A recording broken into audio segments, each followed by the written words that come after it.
Hey guys, it's bringing you another video. Now welcome to another Challenger Spectate, and today we are watching Rank 1 EU West playing Lee Sin. We may have watched this player in the past. You'll also notice, yes, there's another Sejuani top because she is actually gaining popularity. But a couple of things caught my eye. Silas obviously in this game, pickle ban champ right now, but also Talia in the AD carry position. I've mentioned a couple times. Meanwhile, they were doing this weird, I guess, level 1 that they were seeing if they were walking in the bush, but they weren't. We are seeing, obviously, with mages being basically bullied out of mid lane, mages are starting to head to bot lane again, and this Talia is in bot lane. So I thought that was kind of interesting as well. But I wanted to watch Lee Sin in his kind of OG position of jungle. Obviously, yes, Lee Sin has grown in popularity for the lane, solo, mid, and top, but he is a jungler fundamentally, and just sometimes it's nice to watch a really good Lee Sin do their thing. Now, what is that? It usually entails a Lee Sin controlling the early game. And it's not a free one. You know, the enemy jungler you can see there is a Rek'Sai. Rek'Sai is pretty good.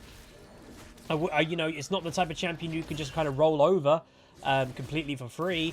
So it should be a fun match. Starting W is Lee Sin. If we go over the runes as well, by the way. I did not mean to press that. Give it a second. There we go. Sorry. I pressed... Basically, what I did there was press a short key, but my OBS was selected, not the replay. My bad. But here we go. We have Conqueror, Triumph, Tenacity, so anti-CC, and Last Stand. So the Lee Sin is expecting to be at lower health in combat. And then Resolve second, Bone Plating, Unflinching, and then Attack Speed, Attack Damage, and Armor. So pretty standard. You know, maybe a bit of a more tanky Lee Sin style going Resolve second. But obviously, that is sometimes what you need. Lee Sin doesn't exactly lack dueling power a lot of the time nowadays. So just having, you know, making sure you can survive is always good.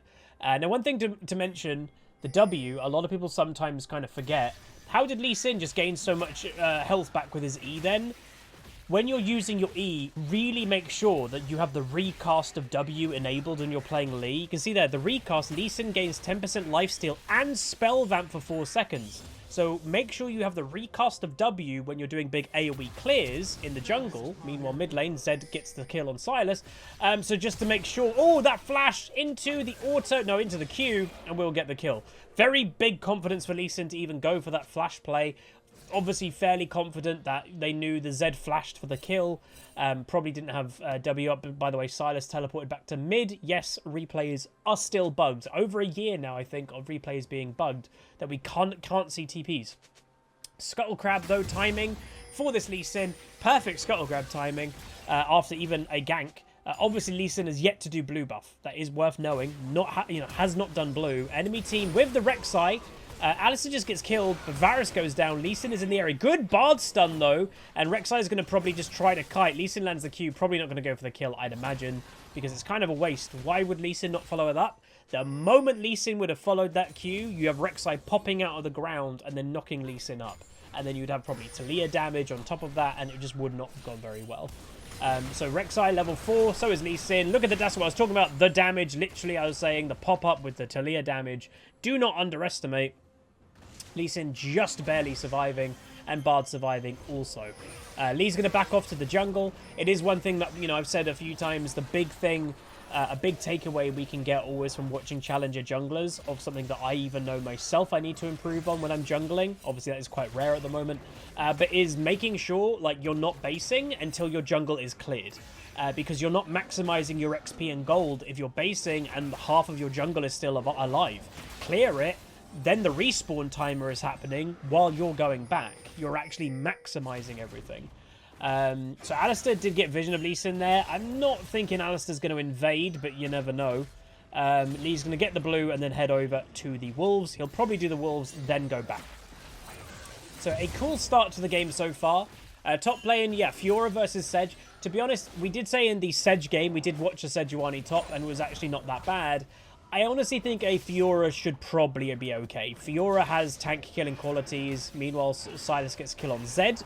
But yeah, Fiora's got tank killing qualities. She's got duelist 1v1. She's got sustain. So I actually think Fiora will be fine in that matchup, and Sejuani could actually be in trouble in the long run. Meanwhile, the Silas kills the Zed, but the Rek'Sai was in the area to clean up the kill. Something that I've just spotted, weirdly, Rek'Sai with Hex Flash. I don't think I've ever seen a Rek'Sai have Hex Flash. You know, I'm presuming it's not a mistake. It's a bit weird. I don't know, like Hex Flash into Tunnel. But like, the Tunnel is also kind of its own version of Hex Flash in a way, so it's a bit weird to see. Lee Sin only level 4, by the way. Rek'Sai, you can see over here, is level 5, but is looking for a gank. So you're trying to bait the Sejuani engage, and that is literally what's happening here. Lee Sin lands the Q. Rek'Sai in the area does go down. Lovely stun by Fiora, though. And Rek'Sai obviously has burnt flash in a few of these ganks and will go down. Shut down for Lee Sin. That was wonderful by the Fiora. Obviously good Lee Sin play. Both junglers seem to be very on sync with each other, or that they're ganking at the same time. Practically the only gank that wasn't completely meshed was the first one where Lee Sin got the Z after the Z got Lee, and then the same happened later. That's like the only gank that hasn't happened, both being in mid lane, that both junglers weren't there, but they've both been in mid. Bit weird. Meanwhile, Bard gets caught, goes down. Sylas engaging on the Alistar. He should be able to get either one of them, I would think, or maybe not his mana. Zed very low, but yeah, Bard. I will say, one of the things that does seem quite evident sometimes with Bards, even in very high rating like Challenger, is that they do have a tendency to feed quite bad. Meanwhile, Sylas is diving, gets a kill, but actually probably kind of worth it, especially if Lee Sin gets that. Will Lee Sin survive? Yes, the kick, and also Sejuani's here, never mind. Wait, how did Talia get that? I have no idea how Talia got that kill. She was in the rough area, but I actually don't know how she got that kill. That was very weird. Okay. Varus this whole time stays bot lane and just farming. Obviously, Talia's doing okay in the early game. And again, the mages are supposed to have a weak early game. And I've said a few times, because people have asked me, Huz, why are mages sucking? You know, it's not just me saying that. You're literally not seeing mages in your own games. Why is that? Because in the current meta, you have to roam. That's just the way the game is at the moment, and mages are really bad at roaming. Oh, lovely flash by Varus. Gets a shutdown in a 1v2. He probably is going to go down to the Alistar, but he gets a shutdown, so that is not that bad. The Alistar's going to try and give it to the Zed. He misses the Q, but he will go down in the end. Lee Sin returning to be doing a bit of jungle clearing, getting the red buff, etc. But as I was mentioning, yeah, so mages have been bullied out on mid because they can't have the 1v1 prowess that the likes of Sylas, Zed, Yone, these type of champions have, and also the roam power. It's a both. You need both. Meanwhile, this could go well. Lee Sin coming in for another gank with then the Bard. Does get a little bit of damage. Not dead, though, is the Rek'Sai. Does flash away. Lee Sin gets stunned by the Sedge. Is going to be a chase on. Lee Sin has to look for that Q. Does land it. Waiting for the energy. Doesn't get the kill because of the knock-up. Bard, though, with a flash Q. And that will help Lee Sin secure the kill. Crazy game so far. Wow. Very close in gold, very close in kills. This is good to see. So that's why mages have been bullied out. They just don't have the 1v1 power in the early game, combining with the roam power, like a Cat or an Echo or a Sylas or whatever. They have that, right? So they are starting people that actually like, no, I want to play mages. That's what I enjoy. Well, you can't really play it in mid if you are keeping up with like as strong as meta as you can. So they're just going bot. That's where you're seeing Ziggs go bot. Talia obviously is in bot. Other mages are going in bot because there's nowhere to roam. Bot laners don't roam. The support roams. The carry in bot lane never roams. So the mage can just stay in bot lane and just farm. And that is where they are now going. So, yeah.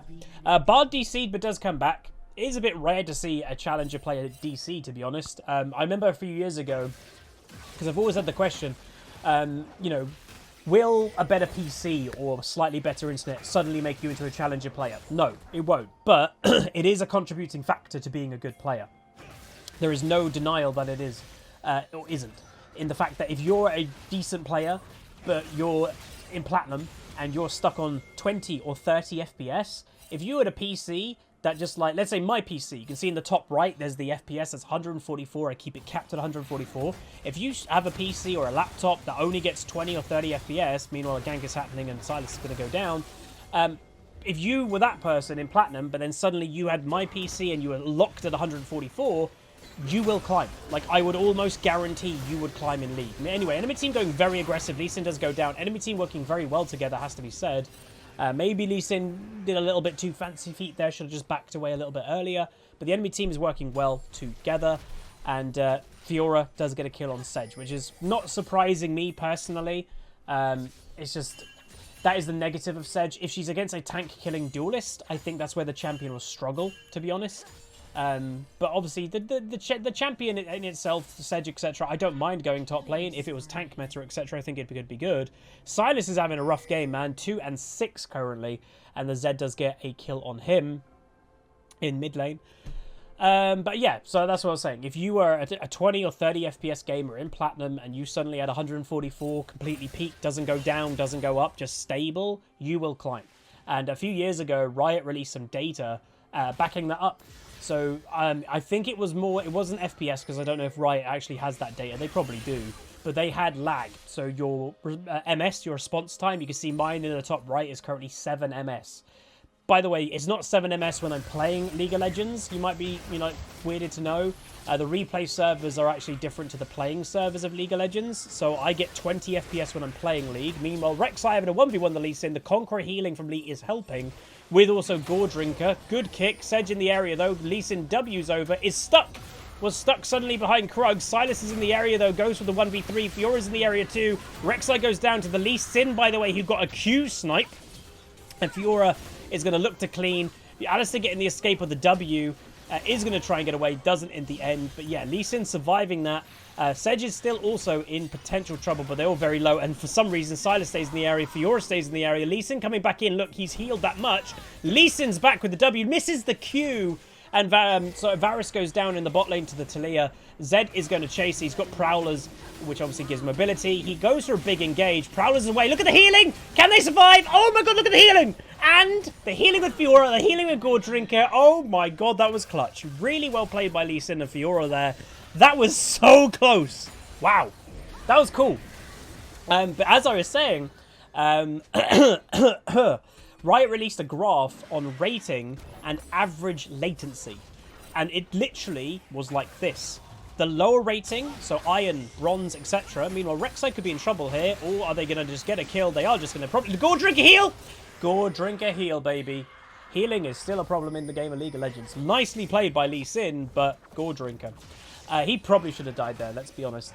But yeah, in Iron and Bronze, I don't know if Iron actually existed back then. This was like 4 or 5 years ago. I'm presuming the data is still the same. But the average latency was higher.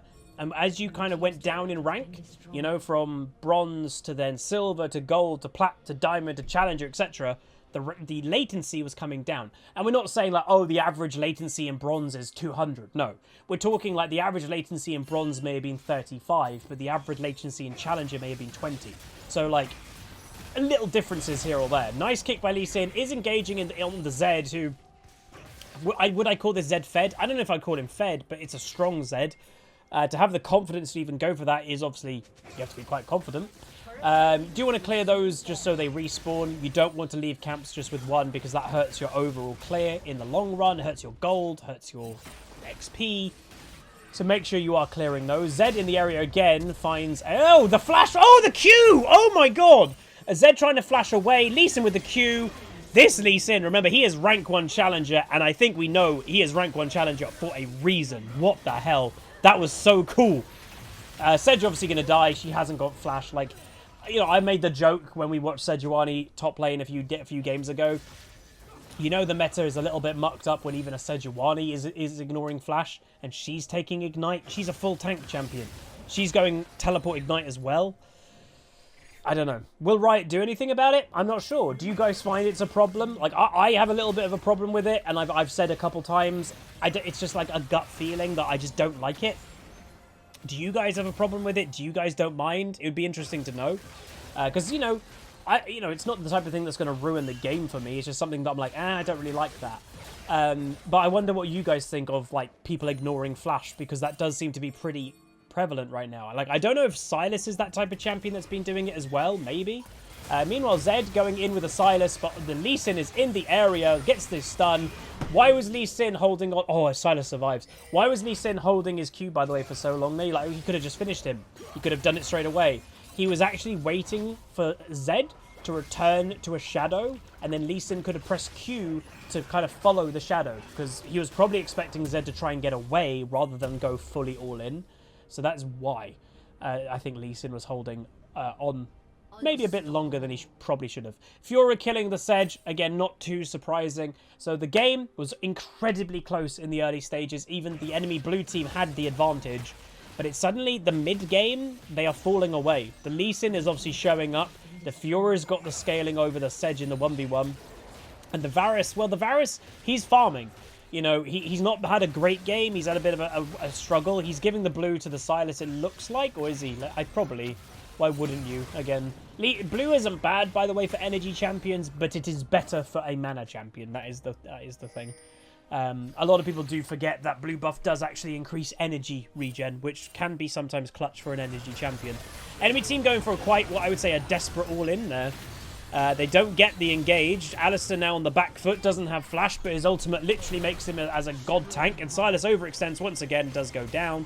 Lee Sin trying to find the Rek'Sai, does find the Rek'Sai with the Bard. He'll go down. Double kill for the Talia, dealing actually quite a lot of damage. We have mentioned a few times. Nice Bard! Will Lee Sin get over there? Kick? Yes. Alistair tries to get the Lee Sin away from the Talia. Bard's trying to have some happy feet, doesn't manage to do it. Lee Sin might just turn on the Alistair, kill him, and then go for the Talia, which I think is smart. Fiora fighting the Sedge. Whoa, big health discrepancy because it's not a 1v1. It is a 2v1 right now, and also the Fiora walks into Talia. So quite unfortunate for her. Number advantage. And yeah, this game is absolutely mad for a challenger game. Sylas is now teleported here with the Rek'Sai ulti. Does get the shutdown. Lee Sin going to continue. What is this game? Lee Sin continue with the Sedge. Again, you know she can't get away. She has her Q for mobility. There it is. She now doesn't have flash. She cannot get away. There's another kill. Rek'Sai's back here again. What is going on? Lee Sin hits the Q, going onto tier 2 tower with the Sylas, does get the kill. Godlike Lee Sin, 12-2-5. This is mad. Like, this is awesome. If you guys are enjoying this, please do throw a like on the video. I'm enjoying casting it, and it's really fun. Alright, so Alistair mispositions into the Sylas. Sylas goes into the tower. Does get chain CC'd. Lee Sin is going to look for the Q. Does go all in with then the... What the hell's going on? Lee Sin kicking. Doesn't finish the kill. Does finish the kill. Never mind. With surviving, Sylas does 1 million damage. But Bard gets the last hit. And there we go. So even though this Sylas has had a rough game, we've all seen, his damage is still Sylas level damage. Like, that's the thing. And that's where a lot of my critique will come for these champions. It's not just the obvious things. It's very hard to even, like, stop these champions doing well. Like, oh, dude, Sylas is feeding. He'll still one-shot you. Or, oh, Katarina, she did not have an early game. Or suddenly she just gets a quadra kill in a team fight by pressing R, and boom, she's suddenly really fed. These champions, it's hard to punish them, I would say. Like, they can... Either they have amazing recovery tools, or... just give them an item or two, and they're like, oh, we're fine. It doesn't matter, I'm 1 and 8. I've got my item. I'm now really strong because I synergize well with the new items. Like, that's kind of what it feels like. There's not really a punishment to playing them, I would say.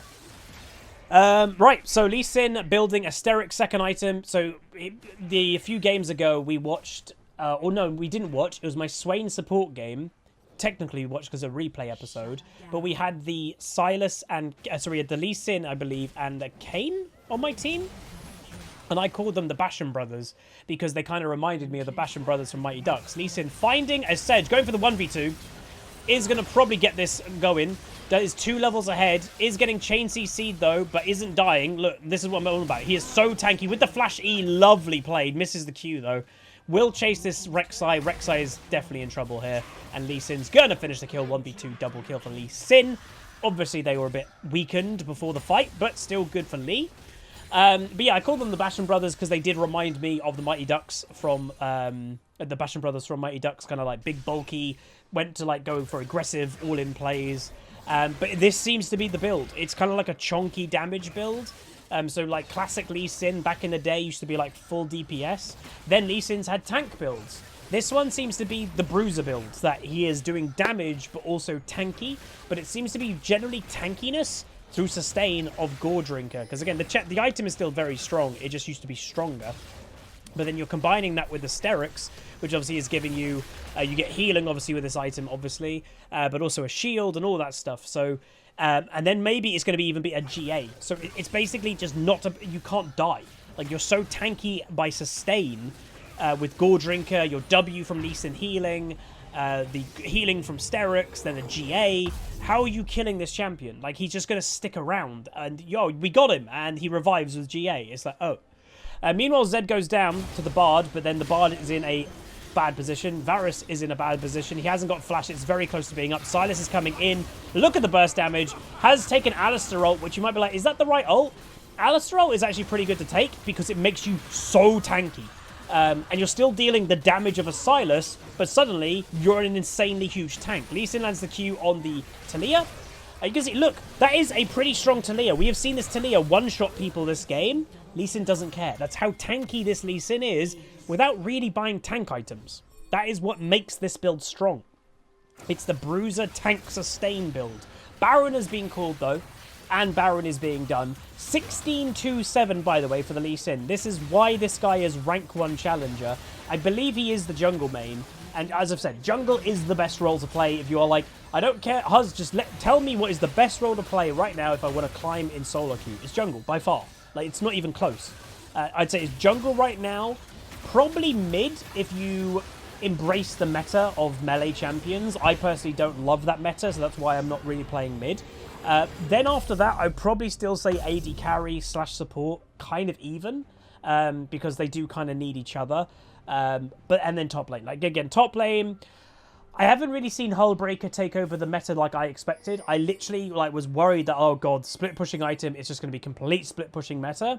Hasn't really happened. Maybe the player base just doesn't want a split pushing meta. I don't know. But it doesn't seem to have been overbearing, taking everything over, which is good. It is nice when Riot releases a brand new item and it's not insanely overpowered. It normally is the case that it's overpowered a new item. We've seen that many a time. Well, with all the new items that have recently come out this season. Before that, remember Spear of Shojin, Death's Dance. A lot of the time they do release broken items. Lee Sin chasing the Rek'Sai. Bard in a awkward position is looking. Look at this Bard. I like the confidence. Is going to go down though. Lee Sin's going to take the kill. And they are going to probably... Well, Silas is now 1v2ing with the chain CC. They do get him. Obviously, naturally, what counters technically every single champion in the game. CC. Can't do anything if you're CC'd. And Fiora is just killing the Alistar under the tower. Fiora, a very strong champion, I'd say, at the moment, to be honest. Maybe an underrated champion. Because she can buy Hullbreaker. Like, definitely, she could. Dragon taken by Lee Sin makes the dragons actually even. And it feels like this game, personally for me, feels way longer than it's actually gone on for. It's only 23, roughly, minutes in the game. This game, of how much action we have had in this game, it wouldn't surprise me if this was half an hour long. There's been so much action in this game. Just reminding everybody, the higher rating you go, the less kills happen in the game because more people know how not to die. And this game has got 67 kills in it at 23 minutes. For a challenger game, that is absolutely mad. Like, that is, I would almost say that is unheard of. That is very high. But yeah. And Lee Sin obviously has 17 of those himself. Fiora having 10. Fiora does go down, once again outnumbering. Lee Sin going to come. Nicely timed Q. Bard, lovely stun. Lee Sin gets killed, 18 kills. Rek'Sai goes, Zed or Rek'Sai goes down to the Silas. Lee Sin walking around, does get stunned, is going to try to go for the Zed. She tries to get away, but you can't. With then the slows of Lee Sin E. Alistar going to try and be the hero, isn't. 19 kill Lee Sin. By the way, he still has Eye of the Herald. You're spawning it now. Bard coming in with his ult. Silas, even though he's had a high death game, he is playing very aggro this whole game. Protecting him so he doesn't die. Lee Sin going aggressive, does go for the Talia. She flashes, misses the W though. And Varus goes down. Lee Sin though, misses the Q, so Bard takes the kill. Watch this sustain. Look at that.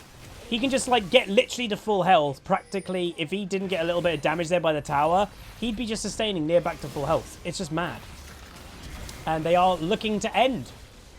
So Zed goes down to Silas. Fiora's fighting the Zed.